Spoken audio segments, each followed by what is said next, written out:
Hello everyone, welcome back to our channel. So வாங்க கொஸ்டினோட சொல்யூஷன்ஸை பார்க்கலாம். If y is equal to அப்படின்னு சொல்லி ஒரு ஈக்குவேஷன் கொடுத்துட்டாங்க, dy by dt கேட்குறாங்க at t is equal to 3.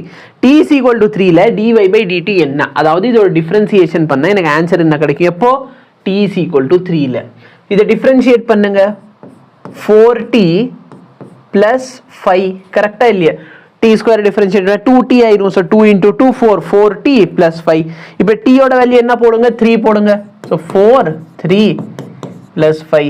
so 12 plus 5 answer வந்து என்னது? 17. இதான் உங்களோட ஆன்சராக இருக்கும். ரெக்கார்டிங் ஸ்டார்ட் பண்ணிட்டேன்னா தனியாக பேசிக்கிட்டு இருக்கேன்னு இல்லை, ஓடிக்கிட்டு தான் இருக்கு. இப்போ நீங்கள் பார்த்த சொல்யூஷனை பெரிய லாங் வீடியோலேருந்து நாங்கள் கிளிப்பாக எடுத்து போட்டிருப்போம். ஸோ மேபி உங்களுக்கு புரியல அப்படின்னா எங்களுக்கு கமெண்ட் பண்ணுங்கள். நாங்கள் கண்டிப்பாக இந்த வீடியோக்கு ஒரு டெடிகேட்டான சொல்யூஷனும் கொடுக்குறோம். ஓகேவா? இல்லை புரிஞ்சிடுச்சுன்னா வீடியோவை லைக் பண்ணுங்கள், மற்றவங்களுக்கும் ஷேர் பண்ண முடிஞ்சால் ஷேர் பண்ணுங்கள். தேங்க்யூ.